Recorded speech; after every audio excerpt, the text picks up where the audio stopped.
Minggu Paskah, saudara-saudara, kita sudah belajar dari Tuhan lewat Pendeta Mona, istri saya, Ibu Gembala. Tuhan telah mengajar kita bahwa Dia hadir dalam setiap sukacita dan duka cita. Minggu lalu kita belajar bahwa ketika dua murid sedang berjalan pulang ke Emmaus dalam keadaan tertekan, syok mungkin karena tokoh yang selama ini mereka idam-idamkan sebagai pemimpin besar revolusi yang akan mengusir penjajah dan menjadikan Israel sebuah kerajaan yang jaya lagi seperti zaman Raja Daud ribuan tahun sebelumnya, dan membuat semua orang akan bebas, merdeka, senang, tertawa, bahkan pengikut-pengikutnya, murid-muridnya berpikir akan jadi pejabat dan kaya raya. Tapi kenyataannya jagoan mereka ditelanjangi, ditangkap, dipermalukan, bahkan dipaku di kayu salib. Dalam kesedihan berjalan pulang kampung itu, kita sadar bahwa dalam kesedihan dua murid itu, Yesus hadir berjalan dengan mereka, dan kemungkinan besar menangis dengan mereka. Oleh sebab itu, minggu lalu kita dikuatkan bahwa dalam perjalanan Bapak Ibu, dalam perjalanan saudara-saudara, Tuhan hadir. Bukan cuma waktu Anda senang, tetapi waktu Anda susah. Bukan cuma waktu sukacita, tetapi terlebih kita butuh Dia waktu duka cita. Saudara-saudara, kita belajar hari ini dan kita lanjutkan pelajaran dari Tuhan yang membuat kita, saya berdoa, akan mendapatkan jawaban buat setiap pertanyaan yang muncul di kepala, ketenangan buat setiap batin yang berduka, dan air mata yang dihapus di tengah segala duka lewat kebenaran iman. Dari sini kita akan belajar bahwa di tengah duka cita dan penderitaan itu, iman kita justru benar-benar diuji, benar-benar dites. Dan di masa seperti ini, di masa seperti ketika Anda mengalami kesulitan hidup, justru di masa itu kita harusnya belajar kembali untuk melihat firman Tuhan. Ketika kita kehilangan kompas kehidupan, ketika saudara-saudara berjalan dalam kehidupan tanpa arah, kembali temukan kompasmu dalam firman Tuhan. Di tengah kebingungan berjalan tanpa tahu bagaimana hari depan, di tengah keteduhan, temukan keteduhan bahkan di tengah kesedihan. Saudara-saudara, hari ini kita akan belajar tentang sebuah konsep. Ini konsep yang mungkin tidak sering didengar, bahkan saya hampir yakin tidak pernah dikhotbahkan di gereja karismatik Pentakosta mungkin, tapi karismatik rasanya tidak pernah. Dan konsep itu adalah teodesi. Bilang sama-sama teodesi. Teodesi adalah sebuah konsep yang akan membantu kita merekonsiliasi fakta di tengah banyaknya kejahatan, penderitaan, air mata dan duka cita di tengah dunia. Tetap ada Allah yang baik dan yang adil menyertai kita. Dia Allah Immanuel. Saya kepengen ngecek nih karena saya yakin ini kalau Tuhan taruh di hati saya. Kita meninggalkan tema setahun dulu, tema tahunan, untuk khusus bicara teodesi. Saya kepengen ngecek, adakah saudara-saudara di hidup ini atau yang sedang menjalani hidup sekarang ini sedang berjalan dalam sukacita, dalam duka cita, dalam kesukaran, dalam air mata, dalam tanda tanya. Kalau ada orangnya, angkat tangan sama-sama. 1, 2, 3, 4, 5, 6, 7. Yang lain berarti hidupnya sedang baik-baik saja, sedang dalam kelimpahan. Buat saudara-saudara yang gak angkat tangan, saya mau bertanya sama saudara. Adakah masa di dalam hidup Anda di mana Anda marah sama Tuhan, bertanya-tanya sama Tuhan karena kesukaran, kesulitan yang Anda hadapi? Ada gak yang pernah mengalami itu? Boleh angkat tangan. Brother Marcel mengakui dengan rendah hati, Bu Asta, my parents, Sister Lady, dan lebih banyak orang angkat tangan. Berarti hari ini saya mengucap syukur saudara yang angkat tangan kedua, hidup ini hari ini lagi baik-baik saja, tapi pernah gak baik-baik saja. Ya. And it's okay to be not okay. Bukan karena itu judul drama Korea, tetapi untuk menjadi tidak oke dan tidak baik-baik saja, itu adalah fakta kehidupan. Nah, mari kita buka sama-sama Roma pasal 8. Saya kepengen kupas hari ini, Tuhan kepengen kita belajar hari ini sebuah kenyataan hidup dan sebuah fakta iman dari Roma pasal 8 ayat 18 sampai ayat 30. Kita baca sama-sama ya. Saya baca yang 18, saudara 19, nanti bergantian terus sampai 30. Demikian firman Tuhan. Sebab aku yakin bahwa penderitaan zaman sekarang ini tidak dapat dibandingkan dengan kemuliaan yang akan dinyatakan kepada kita. 19.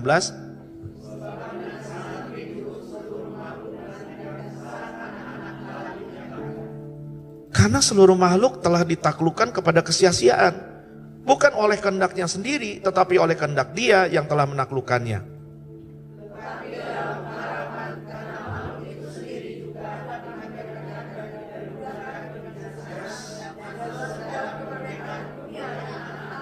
Yes, itu yang kita nantikan. Ini belum terjadi. Sebab kita tahu bahwa sampai sekarang, sampai hari ini nih saudara, segala makhluk sama-sama mengeluh, benar gak? Dan sama-sama merasa sakit bersalin. Ini sakit bersalin bukan cuma literal, ibu-ibu sakit bersalin, tetapi sakit bersalin bicara tentang penderitaan hidup yang dihadapi setiap kita. Ayat 23.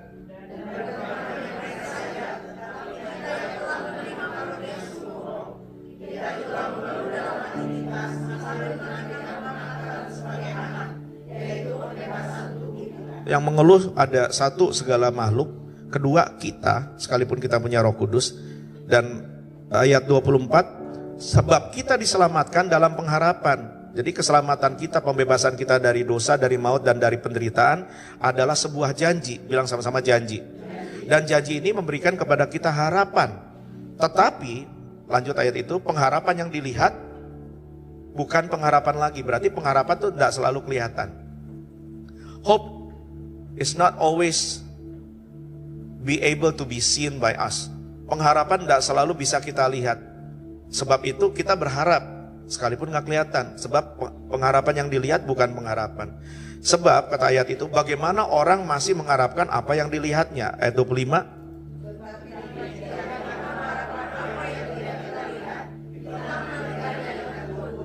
Jadi dalam harapan belajar untuk sabar menanti. Ya. Demikian juga Roh membantu kita dalam kelemahan kita. Sebab kita tidak tahu, ini bicara Roh Kudus sekarang. Sebab kita tidak tahu bagaimana sebenarnya kita harus berdoa. Tetapi Roh, bilang sama-sama tetapi Roh. Haleluya. Dalam kebingungan kita, Roh sendiri berdoa untuk kita kepada Allah dengan keluhan-keluhan yang tidak terucapkan. Ini ada tiga pribadi. Kemudian yang pertama, segala makhluk mengeluh. Kedua, kita mengeluh. Ketiga, Roh Kudus juga berdoa dalam keluhan buat kita. Jadi Roh Kudus juga mengeluh di tempat kita, for us, untuk kita. Roh Kudus mengeluh, mengerang, menangis bersama kita. Sesuai dengan kehendak Allah, berdoa untuk orang-orang kudus untuk kita. Ayat 28. Kita tahu sekarang bahwa Allah turut bekerja dalam segala sesuatu untuk mendatangkan kebaikan bagi mereka yang mengasihi Dia, yaitu bagi mereka yang terpanggil sesuai dengan rencana Allah. Saya tutup sampai situ dulu. Sekali lagi ayat 28 ini intinya. 1, 2 ya. Kita tahu sekarang bahwa Allah turut bekerja dalam segala sesuatu untuk mendatangkan kebaikan bagi mereka yang mengasihi Dia, yaitu bagi mereka yang terpanggil sesuai dengan rencananya. Saudara-saudara, kita akan belajar hari ini bahwa teodesi atau sebuah konsep teologi dan filosofi yang mengajar kita mencoba paham, sekalipun seringkali kita tidak paham dan marah, mengapa di hidup ini ada banyak kejahatan, ada banyak kepedihan, ada banyak duka cita, ada banyak air mata di hadapan Allah yang katanya maha hadir, maha kuasa dan maha baik dan sangat baik itu. Di tengah Allah yang kita sembah yang katanya baik dan maha mampu itu, maha sanggup, maha kuasa itu, kok kita mengalami hal-hal yang tidak baik? Kok kita mengalami hal-hal yang menyedihkan? Bahkan seringkali kita dengar kalimat gini, why bad things happen to good people? Mengapa hal-hal yang jelek, yang buruk menimpa orang-orang yang baik? Itu kalimat setengah benar sebetulnya. Baik orang jahat maupun orang dalam tanda kutip baik, semua mengalami kesusahan dalam kehidupan. Setuju? Tetapi kalau kita ingat apa kata Alkitab tentang kita, bilang sama-sama kita, Roma 3 jelas mengingatkan kita bahwa tidak ada yang baik, tidak ada yang benar. Kalau ada orang baik, maka Yesus gak perlu mati di kayu salib. Kematian Yesus menampar harga diri kita yang merasa bahwa kita orang baik. Kalau saya mau cek lagi, seperti waktu Jumat Agung kita cek sama-sama, mungkin beberapa orang tidak hadir ya, bahwa saya cek saja lewat 10 perintah Allah, setiap kita tidak ada yang lulus dari situ. Itu sebabnya tidak ada yang baik. Dan ternyata semua manusia yang tidak baik itu akan berhadapan dengan kesukaran hidup dan kesedihan. Nah, saya paham bahwa ada orang-orang yang datang di gereja ini dan di gereja manapun dan yang akan menyaksikan rekamannya yang sedang melihat wajah saya sekarang. Anda punya pertanyaan, kenapa kesulitan ekonomi itu menimpa Anda? Anda punya pertanyaan, kenapa sakit penyakit itu menimpa Anda? Anda punya pertanyaan, kenapa orang yang Anda kasihi, entah orang tua, sahabat, rekan, anak, atau pasangan, meninggalkan Anda? Ada yang karena berzina, selingkuh, tetapi ada yang karena meninggal dunia. Itu pertanyaan yang harus kita jawab. Karena biasanya saya melihat, kalau seseorang yang dikasih meninggal, maka di rumah duka berlimpah dengan air mata. Keluarga akan nangis gerung-gerung, karena ada rasa duka di situ. Ada kehilangan dan bahkan kemungkinan besar ada rasa marah di situ. Saya tahu for a fact ada orang-orang yang hari ini cinta Tuhan tetapi sedang bergumul dengan kankernya. Secara khusus saya sama Ibu Gembala sedang menangani saudari kita ini. Belum lama suaminya meninggal, baru bulan Februari. Tapi kemudian suaminya meninggalkan istri, seorang istri dan 3 orang anak yang masih sekolah. 3 orang putra yang masih sekolah. Dalam keadaan duka cita itu, saya dipanggil datang ke rumah duka untuk menghibur si istri dan anak-anak yang ditinggal papanya, tapi ternyata untuk juga menghibur si istri yang tidak bisa bicara karena lidahnya penuh dengan kanker. Dan beberapa hari kemudian kanker itu sudah merebak masuk ke tenggorokan dan membuat dia bukan cuma tidak bisa makan, tetapi tidak bisa bernafas. Maka dengan sangat berat akhirnya dia harus menerima kenyataan lehernya harus dilubangi dan dipasang alat supaya bisa bernafas. Perutnya harus dilubangi, dipasang alat supaya sari pati makanan bisa masuk. Jadi kalau Anda makan makanan seremeh gorengan dan Anda bisa merasakan nikmat, itu sebuah kemewahan yang saudari kita ini tidak punya. Apalagi untuk makan makanan seperti bakmi, steak, dia cuma bisa mimpi. Tapi lebih dari itu dia punya 3 anak yang masih kecil. Anak tertua puji Tuhan baru saja lulus SMA. Berarti dia punya beban 2 lagi. Dan yang anak SMA kan juga harus melanjutkan pendidikan dan hidup. Dan dokter sudah mengatakan dia sudah stadium 4. Dan lebih dari itu saya tidak bisa ngomong di sini karena takut saudari kami juga menyaksikan. Tetapi ini fakta kehidupan. Dan kawan ini adalah salah seorang tim atau pemimpin pasukan doa di sebuah mega church di Jakarta. Ini kenyataan hidup.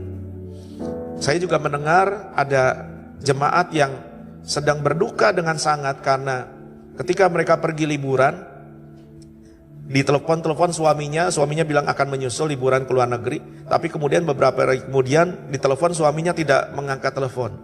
Sampai ibu dan anak ini pulang ke Jakarta, pulang ke rumah menjumpai suaminya masih di samping telepon, terakhir mereka bertelepon beberapa hari lalu, masih nyala AC-nya, masih dengan selimut rapi dan sudah busuk.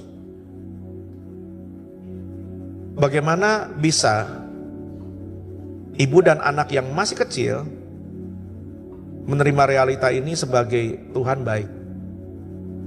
Atau saya juga tahu for a fact ada bapak ibu yang bergumul dengan hutang yang begitu besar sampai rasanya Anda tidak kuat melanjutkan kehidupan.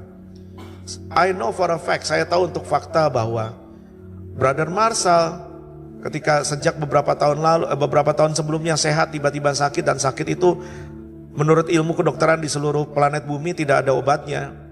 Tetapi dalam keadaan menderita, dia berdamai dengan sakitnya. Sekalipun pernah marah, pernah nangis, pernah murka, hari ini dalam keadaan sakit dia tetap datang, pikul basnya dan melayani bersama-sama kita kepada Allah. Tapi kalau saya bisa jujur, kalau Marshall bisa jujur, pernah ada masa di mana Marshall bertanya-tanya, why God? Why? Saya pun harus bertanya. Saya sudah melayani dan saya sudah membuang semua impian saya untuk memiliki karir yang panjang dan besar dan mengumpulkan, mengakumulasi kekayaan sebanyak-banyaknya demi kesejahteraan keluarga. Tetapi ketika saya buang sauh dan meninggalkan semua impian dan karir dan memilih untuk melayani sepenuh waktu, bahkan jadi pendeta, bahkan merintis jemaat, merintis gereja, Saya kena penyakit parah berbagai macam dan mengalami vonis mati berkali-kali. Dan hari ini saya berdiri di hadapan saudara-saudara tidak dengan organ tubuh yang utuh. Jujur saudara-saudara, ada pernah dalam masa hidup kami di mana saya harus bertanya, why? Why God? Kenapa Tuhan? Dari Roma 8 ayat 18 kita diingatkan saudara-saudara. Roma 8 ayat 18 mengingatkan kita. Kata Rasul Paulus, orang yang dipakai Roh Kudus menulis sepertiga perjanjian baru. Orang yang lewat sapu tangannya, orang mati bisa bangkit, orang yang terikat setan bisa lepas. Orang yang dipuja-puja sebelum dijadi Kristen sebagai salah seorang kaum elit Farisi, mendapatkan segala fasilitas sosial dan ekonomi. Tetapi ketika dia ikut Tuhan, penjara dan penjara, rajaman batu dan rajaman batu menanti dia. Sampai akhirnya di akhir hidupnya di hadapan kaisar, atas perintah Kaisar Nero di ibu kota Roma, kepala Rasul Paulus dan lehernya berpisah karena dipancung, karena Injil. Dari dalam penjara dia menulis kepada jemaat di kota Roma dan kepada kita, sebab aku yakin bahwa penderitaan zaman sekarang ini, di zaman hidupnya, tidak dapat dibandingkan dengan kemuliaan yang akan dinyatakan kepada kita. Ada satu fakta yang Rasul Paulus, hamba Tuhan yang hebat, penuh urapan itu sampaikan kepada kita, bahwa dunia ini, zaman ini pasti ada penderitaan. Kalau saya tanya satu persatu, adakah saudara menghadapi penderitaan dan pergumulan? Pasti semua punya cerita. Itu kenyataan hidup. Just look around us. Silakan lihat ke kanan kiri. Kita hidup di tengah dunia yang filled with turmoil, anguish and despair. Kita hidup dalam dunia yang penuh air mata, penuh kemarahan, penuh keputusasaan dan penuh peperangan. Kita telah sering menjadi saksi betapa ada orang baik, dalam tanda kutip, ada orang tulus jadi korban dari kebusukan orang. Ada orang yang baik yang harus menderita. Ada orang yang tertekan, ditekan sekalipun dia baik dan benar menurut hukum, tetapi menderita ketidakadilan di mata hukum. Kita sudah sering kali menyaksikan fakta bahwa adalah natural dalam hidup ini. Ada orang-orang baik yang mengalami penderitaan yang buruk. Bagaimana mungkin Allah yang katanya penuh cinta dan maha kuasa mengizinkan penderitaan dialami oleh saudara dan saya? Bagaimana mungkin? Allah di mana? Tetapi saya kepingin saudara-saudara ingat, ketika kita memahami teodisi, teo itu theos, dike, teo dan dike. Teo adalah Tuhan, dike adalah justice, adil. Di tengah dunia yang tidak adil, Allah tetap adil. Teodisi akan membuat kita mendamaikan fakta bahwa keadilan Allah tetap hadir di tengah dunia yang tidak baik. Saudara-saudara, ini fakta. Dunia di mana kita hidup adalah dunia yang sudah jatuh dalam dosa. Seharusnya di dunia ini tidak ada kematian. Seharusnya di dunia ini Pak Alex bisa mencapai bukan cuma umur 90, tetapi umur 900, bahkan lebih dari itu. Betul. Seharusnya di dunia ini Oma Mas, Oma Kanti tidak perlu mengalami yang namanya rambut menjadi putih. Seharusnya di dunia ini tidak harus manusia mengalami yang namanya kerja keras, mengumpulkan uang supaya bisa hidup. Tetapi semua berubah, dosa masuk. Ketika Adam dan Hawa, manusia pertama dan kedua jatuh dalam dosa, maka manusia mulai mengenal yang namanya sakit penyakit, kelemahan tubuh, penderitaan, kekurangan, harus bekerja keras berkeringat, dan kemudian manusia mengenal yang namanya kematian. Saudara-saudara, kita merayakan kayu salib hari Jumat lalu yang di situ juru selamat kita terpaku dan menderita dipermalukan. Tetapi kematian Yesus adalah untuk menebus dosa kita, bukan untuk menebus jagat raya. Jagat raya dan dunia serta masyarakat di mana saudara hidup sudah ditetapkan akan dimusnahkan, bukan lagi dengan air bah, tetapi berikutnya dengan api, sampai ke unsur-unsur atom, partikel atom yang paling kecil. Dan buat saudara dan saya yang bertanya-tanya, kenapa Allah biarkan itu terjadi di jagat raya dan dunia? Ingat baik ini, Allah sangat baik. Saking baiknya, bukan cuma Dia menebus Anda dan saya dari dosa, tetapi Dia sudah menyiapkan bagi kita sebuah langit yang baru dan bumi yang baru. Kalau saya Bapak yang baik, Masakan saya memberikan sesuatu yang jelek kepada anak saya satu-satunya yang duduk di belakang. Saya akan dengan sekuat tenaga berikan dia kalau bisa barang baru. Kalaupun gak baru harus yang bagus dan mahal. Supaya anak saya senang. Supaya anak saya bisa pakai itu untuk menolong hidup dia. Allah mengasihi kita lebih dari pikiran kita. Tidak cukup buat dia cuma mengampuni Anda. Tidak cukup buat dia membiarkan kita tinggal di dunia ini. Tetapi Allah menyiapkan bagi kita sebuah tempat tinggal di mana Alkitab janji tidak akan ada ratap, tidak ada air mata, tidak ada duka cita lagi, tidak ada sakit penyakit, tidak ada kekurangan, tidak ada kematian. Itu janji Tuhan di kitab Wahyu.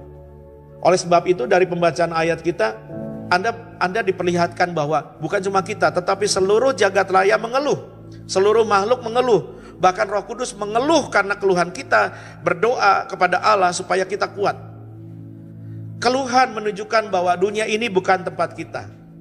Dan Alkitab yang kita baca hari ini menjanjikan bahwa satu kali kelak pengharapan kita gitu, pengharapan akan pengampunan dosa, akan hidup yang kekal dan lepas dari jerat sakit penyakit kematian dan kekurangan, akan diberikan kita bukan lagi jadi pengharapan tetapi jadi kenyataan.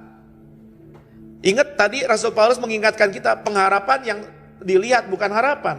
Tetapi pengharapan yang tidak kelihatan membuat kita berjalan kuat dalam dunia yang kelihatan. Bahwa dunia yang kelihatan akan berakhir. Dan dunia yang tidak kelihatan akan menjelang. Dan semua penderitaan zaman ini, yang Paulus bilang ada banyak penderitaan, akan selesai. Itu pengharapan orang Kristen. Itu pengharapan pengikut Yesus dari segala abad, zaman dan bangsa. Itu pengharapan gereja Tuhan dari segala abad sampai kedatangan Yesus kedua kali. Kita dilepaskan dari segala penderitaan tubuh ini. Tubuh ini bisa kepanasan. Seperti saat ini mungkin sudah waktunya AC dibersihkan, dicuci. Kita kepanasan semua. Kalau nggak percaya lihatlah wajah worship leaders dan Pastor Jim tadi yang berlimpah susu dan madu. Saya ajak saudara ketawa dikit biar saudara nggak sedih saudara ya. Ini kenyataan hidup, kita merasakan kepanasan. Kalau kedinginan beberapa orang sudah kehilangan suaranya karena batuk. Ada Oma Christine, ada Evangelist Penny, juga mungkin Pastor Angel yang ada di atas atau di rumah. Ada di atas yang kehilangan suara dan harus rileks suaranya, tidak boleh ngomong. Puasa bicara sesuatu hal yang sangat berat buat wanita.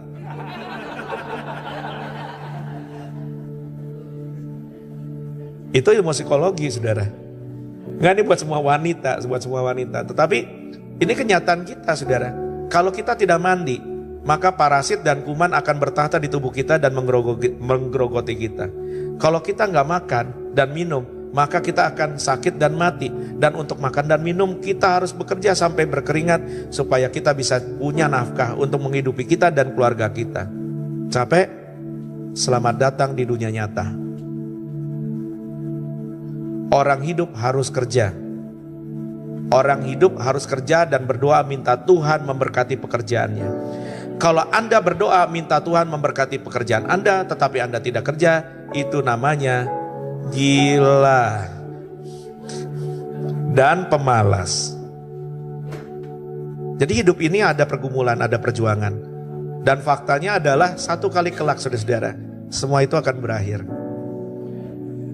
Tetapi saya mau mengingatkan saudara juga bahwa di tengah pertanyaan-pertanyaan besar dalam hidup Anda yang tidak terjawab, Tuhan juga hadir.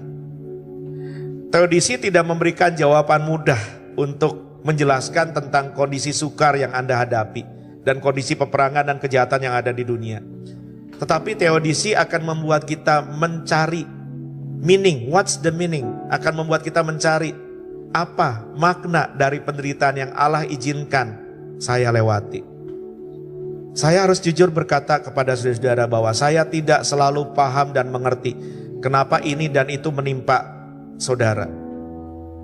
Kemarin dalam percakapan di Menara 21, saya jujur mengakui itu. Ada banyak hal yang saya tidak mengerti. Tetapi ketika kita tidak mengerti, satu hal kita bisa percaya.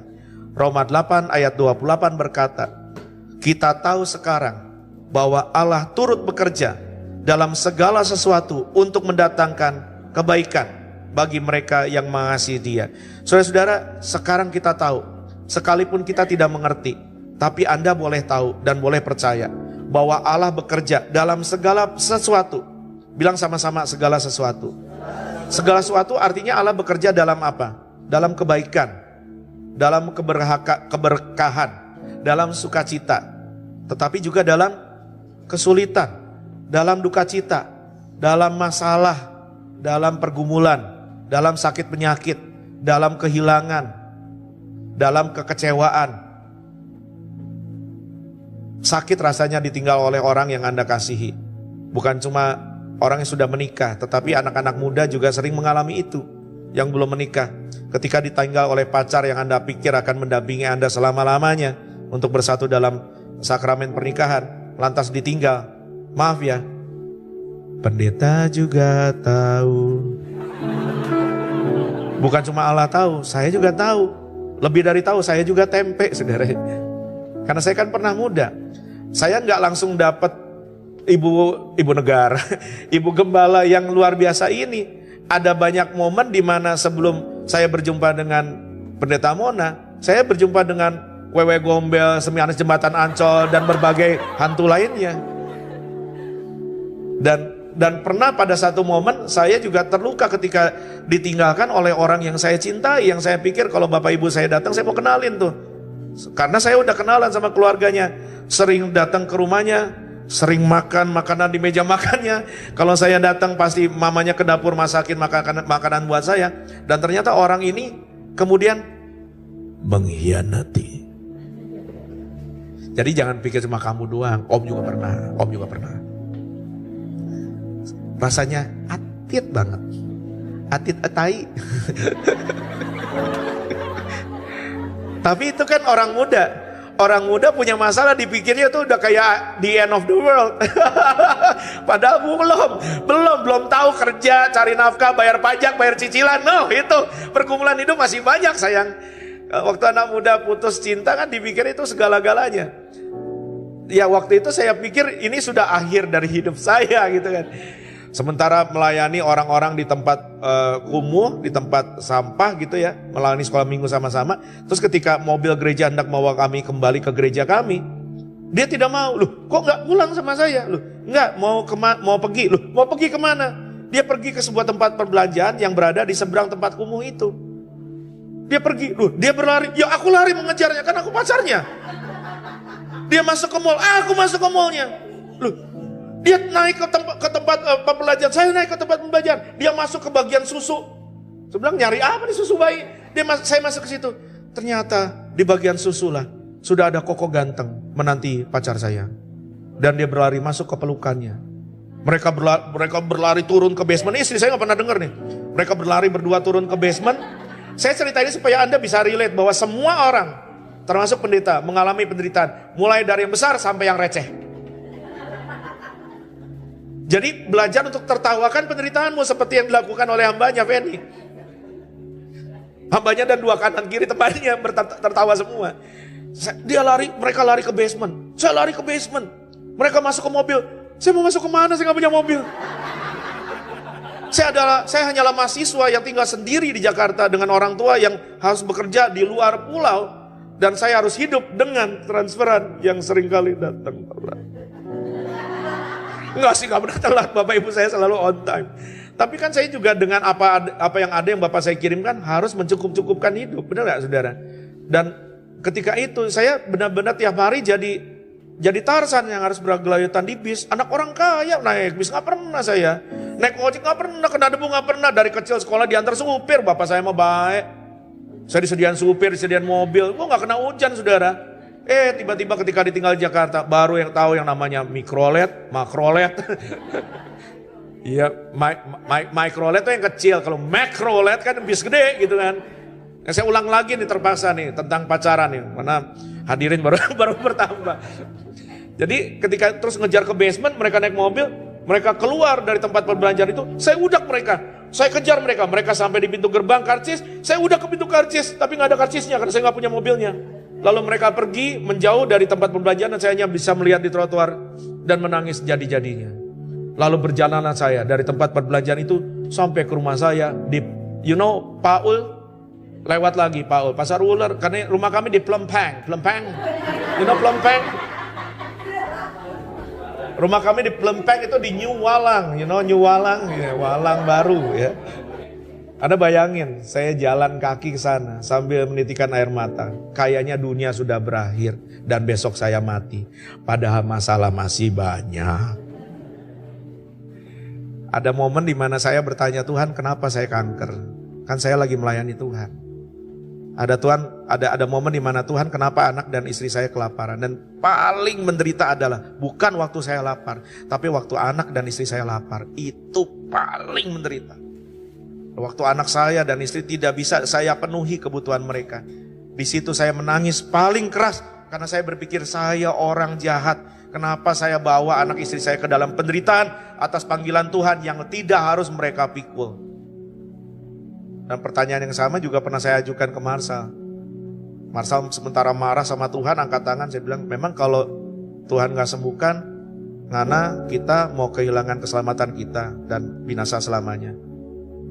Ternyata kami sadar bahwa penderitaan zaman ini tidak sebanding dengan kata Rasul Paulus, dengan kemuliaan yang akan dinyatakan kepada kita di ayat 18. Pak Bu, dunia ini penuh derita, yes. Tetapi semua penderitaan akan berakhir. Dan jangan percepat akhirnya hanya dengan bunuh diri. Karena bunuh diri berarti Anda mengambil hak Tuhan atas umurmu. Itu pun dosa besar. Bertahanlah dalam kehidupan sekalipun tidak mengerti. Tetapi belajar percaya bahwa Allah turut bekerja lewat segala sesuatu. Termasuk lewat yang jelek, termasuk lewat yang buruk, termasuk lewat yang pahit. Untuk apa Allah bekerja? Untuk mendatangkan kebaikan. Bilang sama-sama kebaikan. Bilang sama-sama semua masalah saya, semua penderitaan saya yang Allah izinkan terjadi adalah untuk mendatangkan kebaikan di hidup saya. Kanan kiri kasih semangat bilang ada kebaikan buatmu. Saudara-saudara, whatever happen in your life, tangkap ini, Allah tidak mencobai. Lewat Alkitab kita belajar, iblislah si pencoba itu. Iblislah si penguji itu. Dan segala pencobaan-pencobaan yang iblis kerjakan dalam hidupmu diperuntukkan untuk kehancuranmu. Tetapi yang apa iblis rancangkan untuk kehancuran kita, dipakai Allah untuk kebaikan kita. Sebab Allah itu baik dan setan itu bodoh. Tepuk tangan buat Tuhan kita. Kalau saya tidak pernah mengalami semua itu, bagaimana saya bisa menjelaskan ini kepada saudara yang punya pertanyaan dalam kehidupan? Saya tidak mengerti kenapa A dan B meninggal. Tetapi yang saya tahu semua terjadi untuk kebaikan. Kenapa si A, si B meninggalkan Anda? Tetapi saya tahu semua mendatangkan kebaikan. Tahu nggak air mata dan derita saya waktu pacaran itu? Saya pernah jalan kaki dari situ sampai ke Plempang, New Walang. Bahkan pernah saya jalan kaki dari kantornya, kantor pacar saya waktu itu yang jauh sekali di Jakarta Pusat sana. Dan mendapati dia dijemput oleh kekasih barunya. Sementara kami sudah berniat hendak menikah. Padahal duit tidak ada. Ini kan tertawakan masalah kita. Dan saya dari Jakarta Pusat itu jalan kaki lagi. Sampai kemana? Plempang, New Walang. Pegel iya. Capek iya. Tapi air mata saya habis di sana. Saya memilih untuk tidak murka. Saya memilih untuk jalan kaki supaya semua kemarahan saya habis. Dengan air mata yang menetes dan keringat yang basah kuyup. Dengan tangan teracung saya bilang, why God? Kenapa Allah? Kenapa Allah? Sampai di rumah saya berhenti bertanya, karena capek. Dan lapar. Dan sampai orang tua saya, papa saya harus datang jauh-jauh dari luar pulau. Untuk bawa saya ketemu seorang pendeta. Dilayani pelepasan, keluar darah loh. Itu karena kemarahan saya sudah berubah jadi kepahitan. Ketika didoain ada darah keluar. Dan bahkan setelah itu bapak saya, ibu saya mengajak saya jelong-jelong keluar kota. You know what? Ini mungkin saudara belum pernah dengar ini. Saya sama bapak saya dulu tidak terlalu dekat. Sekalipun sekarang saya paham bapak saya sangat mencintai saya. Bahkan taruhan nyawa di laut untuk bisa menafkahi saya dan membuat saya kuliah sampai tingkat tinggi. Tetapi saya tidak pernah ngobrol sama papa mama. Karena selain bapak saya galak, kami juga tidak dekat. Dan buat saya, orang tua saya adalah, mama saya adalah pengasuh dan pemasak koki pribadi dan pencuci. Dan bapak saya adalah ATM. Saya pikir anak muda kebanyakan memperlakukan orang tuanya begitu. Bertobat. Justru saudara-saudara, ketika saya dalam keadaan sedih luar biasa, nggak pernah terpikir di otak saya lakukan ini. Saya cari telepon umum, zaman itu masih telepon umum, nggak tahu ya. Mulai dari yang dicemplungin koin sampai dikasih kartu, sampai dimasukin kartu. Anak Gen Z bilang, apaan tuh? Anak Gen Z bilang, keluarin HP ya lo. Dan saya waktu itu masukin koin, saya telepon bapak saya di luar pulau dan cerita masalah saya. Bapak saya nguatin, nasihatin, dan kemudian datang. Tahu nggak? Gara-gara itu saya jadi ngerti sesungguhnya orang yang paling mencintaimu adalah orang tuamu. Adalah orang tuamu.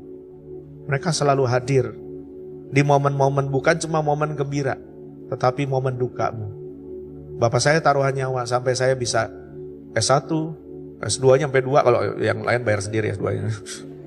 Tapi sampai hari ini saya bisa bertukar pikiran apapun dengan bapak saya. Dan dalam putus asa pelayanan beberapa kali, justru Tuhan pakai bapak saya. Lewat doa dan nasihat, sampai saya bertahan sampai hari ini. Aduh, nggak usah dibocorin di sini sih. Karena saudara-saudara, kita tidak selalu mengerti kenapa Allah biarkan ini dan itu terjadi. Tetapi pasti ada kebaikan di situ. Karena Allah mendatangkan kebaikan, bukan keburukan. Waktu Anda dicobai, Allah nggak tepuk tangan di surga dan berkata, rasain Grace, hancur dah, hancur. Enggak. Atau tuh, lady, hancur dah. Tuh lah, Hanjen nih, mereka lihat Hanjen nangis, tepuk tangan, pokoknya ame. Enggak begitu. Allah intervensi apa yang iblis kerjakan untuk membuat apa yang tadinya Anda pikir musibah jadi berkah. Tepuk tangan yang meriah buat Tuhan. Berkah. Allah selalu punya cara bekerja. Apa yang iblis maksudkan untuk kehancuran kita, dipakai Allah untuk kebaikan kita. Dan ini adalah hak eksklusif, tidak buat semua orang. Dari ayat ini kita jelas baca bahwa apa yang Allah lakukan ini hanya tersedia bagi orang yang percaya sama Dia dan yang mengasihi Dia. Ini adalah hak eksklusif orang Kristen sejati. Tidak semua orang yang mengalami masalah, Allah akan intervensi dan mendatangkan kebaikan. Hal ini hanya Allah peruntukkan bagi saudara yang percaya Yesus dan yang mengasihi Yesus dengan segenap hati. Ada rencana Allah. Jangan tanya saya kenapa bahwa Anda punya hutang. Yang saya tahu hutang harus dibayar. Bagaimana caranya? Berusaha dan berdoa. Kenapa pasangan meninggal?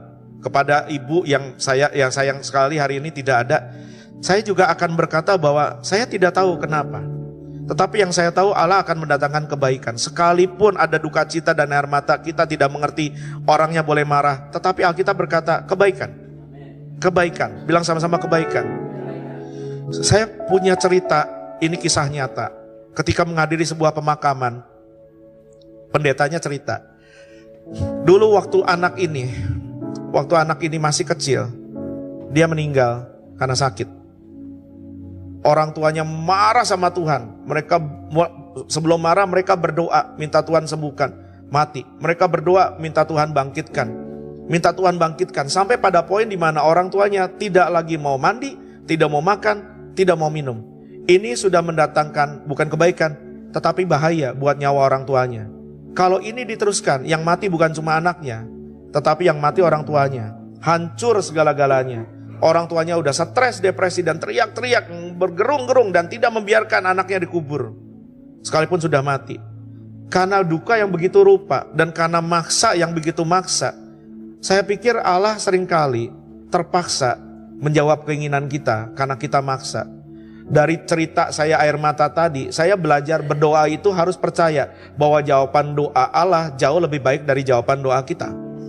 Oleh sebab itu saya bisa cerita bahwa ibu gembala yang dikirimkan dalam hidup saya adalah penolong terbaik sejagat raya. Tidak ada yang lain yang sebaik dan secantik dia. Eng-ingeng.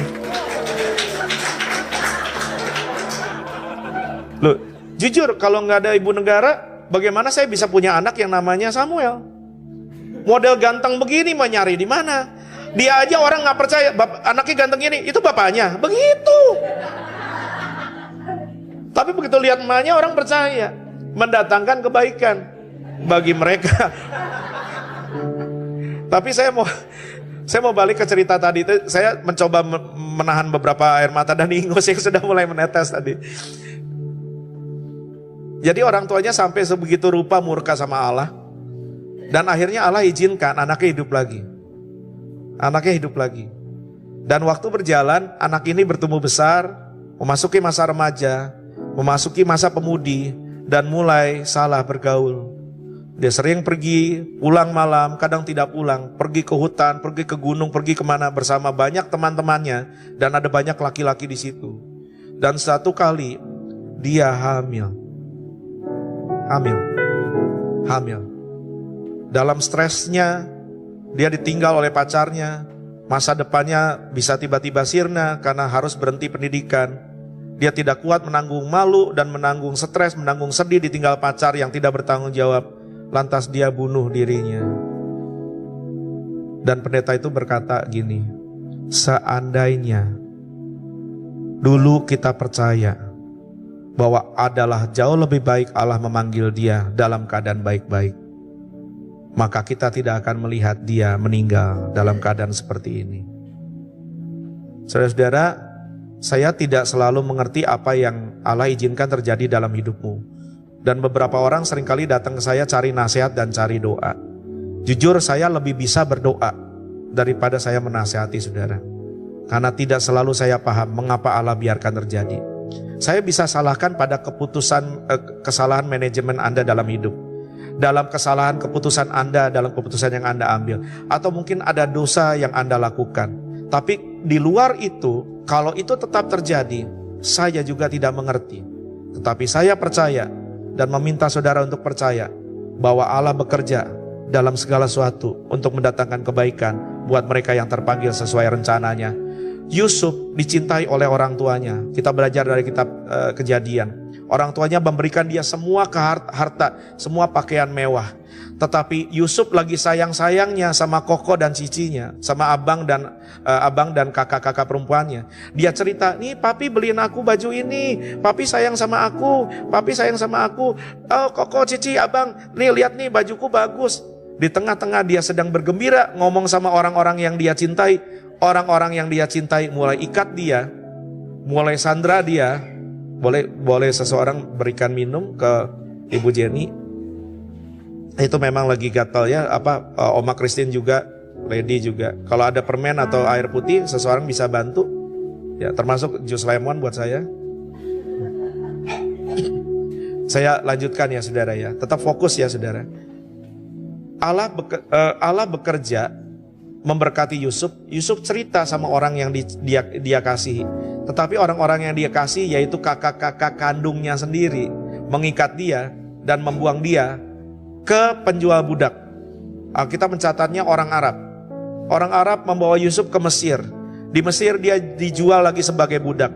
Singkat cerita, Yusuf jadi budak di rumah seorang pejabat Mesir yang namanya Potifar. Dari rumah Potifar dia bekerja sangat jujur, sangat rajin, sampai dikatakan Alkitab bilang, karena Tuhan menyertai Yusuf, maka Tuhan memberkati rumah Potifar. Dengan kata lain, kemungkinan besar Potifar mengalami naik jabatan, naik gaji, dan bertambah-tambah asetnya dan bertambah kaya. Tetapi ketika dia sudah bekerja dengan demikian rajin sampai tidak perlu diawasi karena Yusuf dijadikan pengawas atas seluruh rumah, seluruh karyawan dan seluruh harta tuannya. Tetapi satu ketika istri tuannya mencoba untuk tidur dengan Yusuf. Yusuf yang jujur berkata, tidak tante, tante boleh gatal, saya sudah minum kalpanak. Yusuf lari dan sementara lari sempat tertinggal bajunya. Dan ketika dia lari, apa yang terjadi? Yusuf yang jujur ini difitnah sama istri tuannya bahwa Yusuf hendak memperkosa dia. Yusuf, orang yang sudah membuat si tante dan si om jauh lebih kaya dari sebelumnya, difitnah sebagai orang cabul, tukang perkosa. Yusuf berakhir di penjara. Kita belajar di penjara justru kepekaan Yusuf sebagai seorang nabi mendengar suara Tuhan, melihat mimpi, justru makin tajam. Dengan kata lain kita bisa belajar.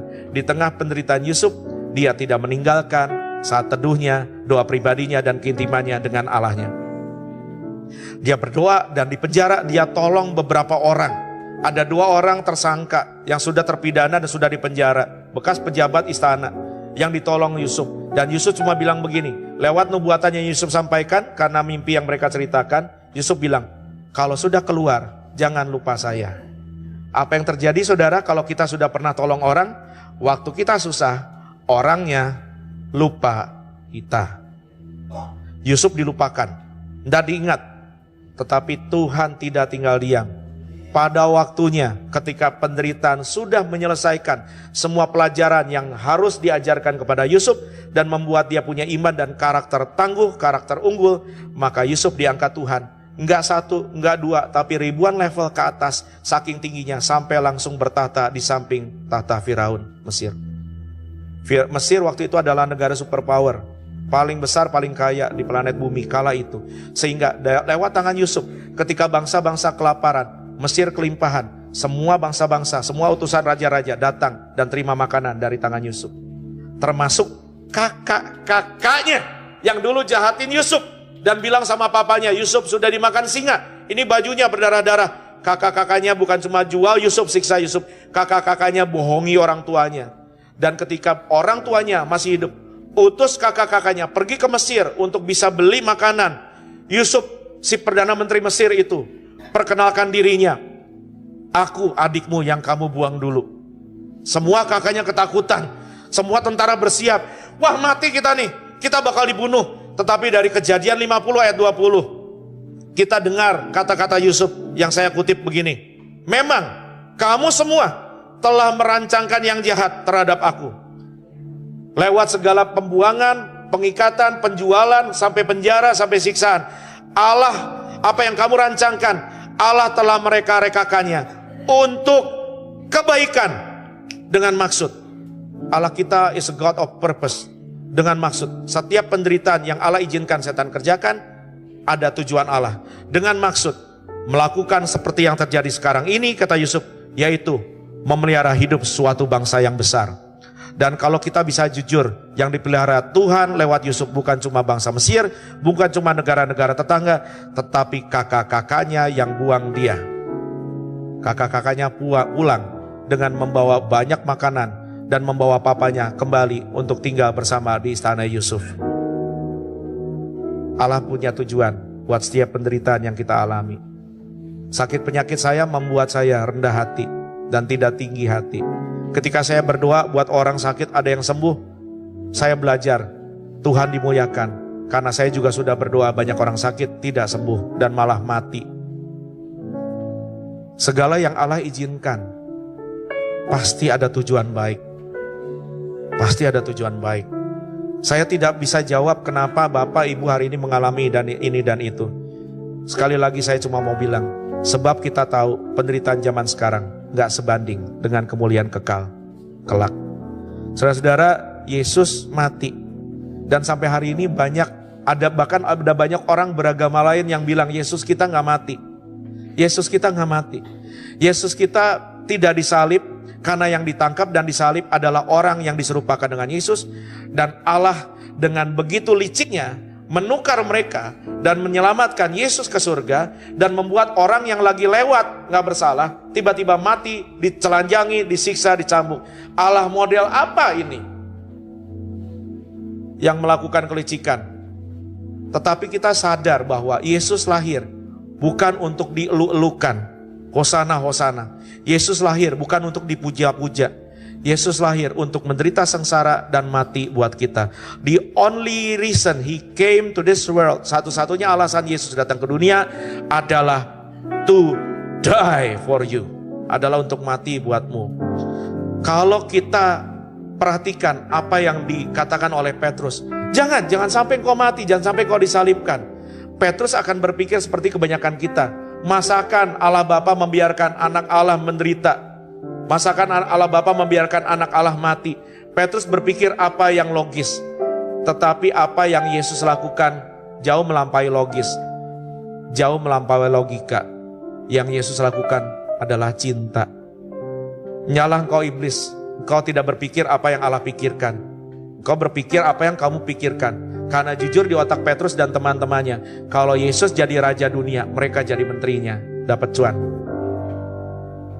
Tapi Yesus mati supaya setiap kita punya harapan, bukan cuma di dunia ini, tapi dunia yang akan datang. Kesengsaraan yang kita rayakan Jumat Agung kemarin mendatangkan bagi kita pengampunan dosa, damai sejahtera, sukacita oleh Roh Kudus, kekuatan, impartasi, penyediaan, dan bahkan kekekalan. Kalau dari sudut kacamata dunia, Yesus pemimpin agama gagal. 3,5 tahun ngajar murid-murid. Cuma 12 yang nempel, 1 pengkhianat, sisanya lari. Tetapi sampai hari ini, pengikut Yesus Kristus adalah penghuni planet bumi terbanyak sampai detik ini. Tepuk tangan yang meriah buat Tuhan. Jangan selalu pandang segala perjalanan cerita dengan kacamata kita. Melihat Yesus mati sengsara, orang berpikir kekristenan selesai di abad pertama. Sampai di abad 21, kekristenan tetap jaya dan tetap memberitakan berita pengharapan buat setiap orang yang kehilangan harapan dan putus asa. Saudaraku yang terkasih, Bapak dan Ibu, anak, Koko, Cici, Om, Tante, mari kita temukan perteduhan buat hati kita yang bergelora pada hadirat Allah dan cintanya. Bahkan di tengah-tengah pencobaan yang engkau sedang alami. Mari kita belajar percaya pada kedaulatan Allah yang dalam kesetiaannya tidak akan membiarkan kita dicobai melampaui kekuatan kita. Bahwa dalam setiap situasi buruk selalu ada kebaikan. Dalam setiap situasi sukar selalu ada kemudahan. Dalam setiap air mata pasti ada tertawa. Dari setiap duka cita akan datang sukacita. Karena kita percaya habis gelap pasti terbit terang. Belajar percaya kepada Dia yang sudah menaklukkan maut dan menaklukkan dunia. Mari kita tundukkan kepala sama-sama berdoa. Tuhan, kami tidak selalu mengerti, tapi kami belajar percaya bahwa apa yang kami alami kini, mungkin kami gak mengerti, tetapi ajar kami untuk menanamkan kebenaran firman-Mu di hati ini, bahwa semua yang terjadi indah yang Tuhan beri. Tangan Tuhan sedang merendah sesuatu. Tangan Tuhan sedang melukis sesuatu. Tangan Tuhan sedang menjahit sesuatu yang baik di hidup kami. Suatu karya yang agung mulia. Dan satu saat kali nanti, waktu kami sudah selesai menangis, kami akan tertawa dan mentertawakan semua kesukaran ini. Karena kami sudah melihat pelangi kasih-Mu. Terima kasih Tuhan. Apa yang kau alami kini mungkin tak dapat engkau mengerti. Satu hal tanamkan di hati, indah semua yang Tuhan beri. Tuhanmu tak akan memberi ular beracun. Tuhanmu tak akan memberi ular beracun pada yang minta roti. Itu janji Yesus, saudara. Cobaan yang engkau alami tak melebihi kekuatan. Itu 1 Korintus 10, saudara. Katakan dengan iman, katakan tangan Tuhan. Tangan Tuhan sedang merendam suatu karya yang agung mulia.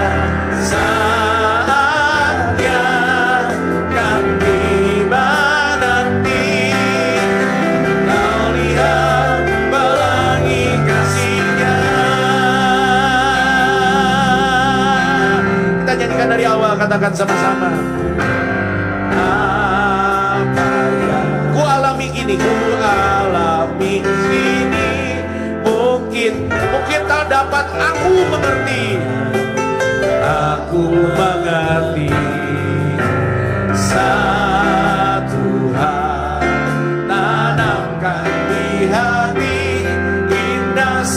semua yang Tuhan. Percaya janji Tuhan, saudara-saudara. Tuhan takkan memberi ular beracun pada yang minta. Cobaan yang engkau tidak akan melebihi kekuatan kita. Amin. Sebab ada tangan Tuhan sedang bekerja. Dia sedang bekerja. Tangan Tuhan sedang bekerja. Suatu karya agung mulia saatnya kan tiba nanti. Kau lihat pelangi kasih-Nya. Tangan Tuhan sedang bekerja. Suatu karya yang agung mulia saatnya kan tiba nanti. Kau lihat pelangi kasih-Nya. Setiap kepala ditundukkan, setiap mata dipejamkan, musik main dengan lembut. Saya mau bertanya kepada saudara-saudara, adakah saudara-saudara memiliki kepahitan, duka cita yang belum selesai, luka yang belum sembuh, kemarahan yang dipendam, tanda tanya yang banyak kepada Tuhan? Jika itu kau alami, saya ingin katakan dengan jujur, jangan takut, saya pun dan istri mengalaminya. Tetapi saudaraku, ketahuilah, engkau tidak seorang diri.